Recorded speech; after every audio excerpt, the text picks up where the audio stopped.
The evening sun was dipping low over the quiet neighborhood when Officer James was wrapping up what he thought would be an uneventful shift.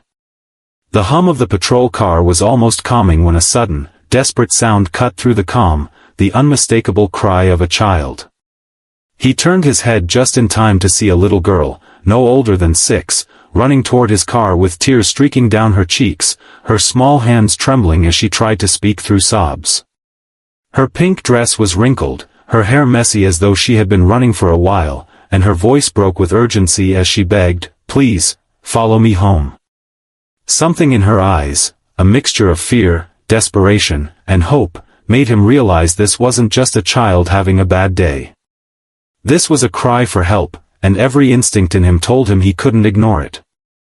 Before we continue, if you believe in kindness, second chances, and the power of compassion, please take a moment to like, share, comment, and subscribe to Kindness Corner.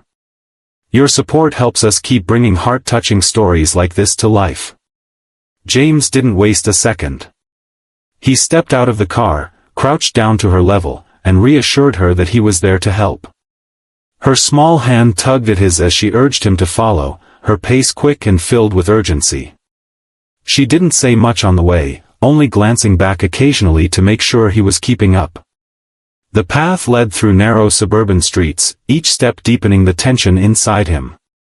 The closer they got, the more he noticed subtle signs that something wasn't right. The houses here were older, some with paint peeling from the walls, and there was a heavy silence in the air, broken only by the hurried footsteps of the little girl. When they reached the house, his heart sank. It was small, with an overgrown yard, the front door slightly ajar, and no signs of movement. The girl pointed toward the inside, her voice trembling as she whispered that her mommy was inside and wouldn't wake up. James' chest tightened as he gently stepped in. The dim light revealed a living room that bore the marks of struggle, empty food containers, scattered bills, and a faint smell of stale air. Following the girl's lead, he entered a small bedroom where he found a young woman, barely in her 20s, lying motionless on the bed.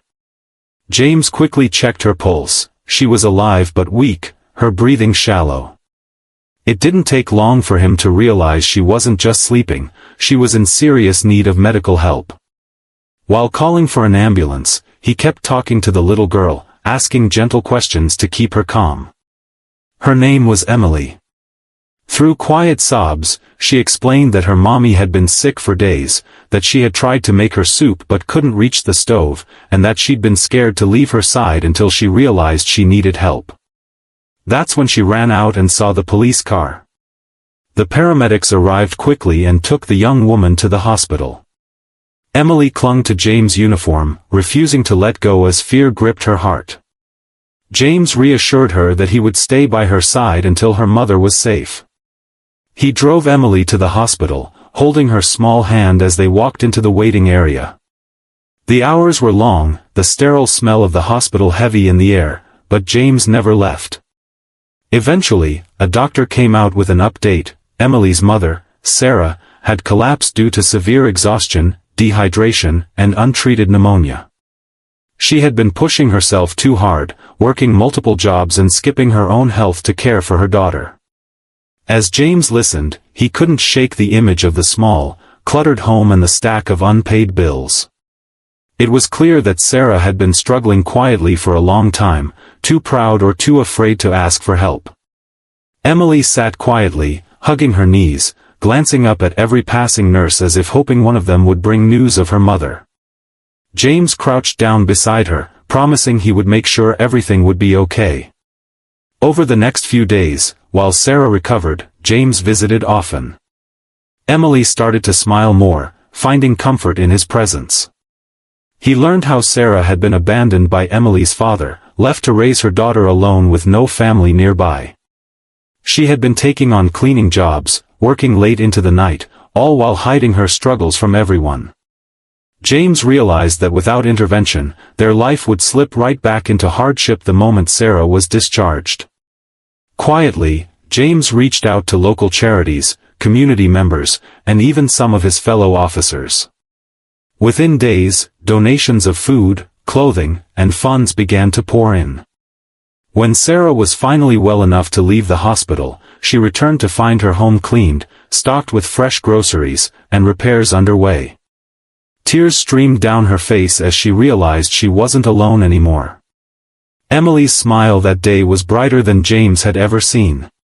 She hugged her mother tightly, then turned and hugged James, whispering a soft, "thank you," that he would carry in his heart for years.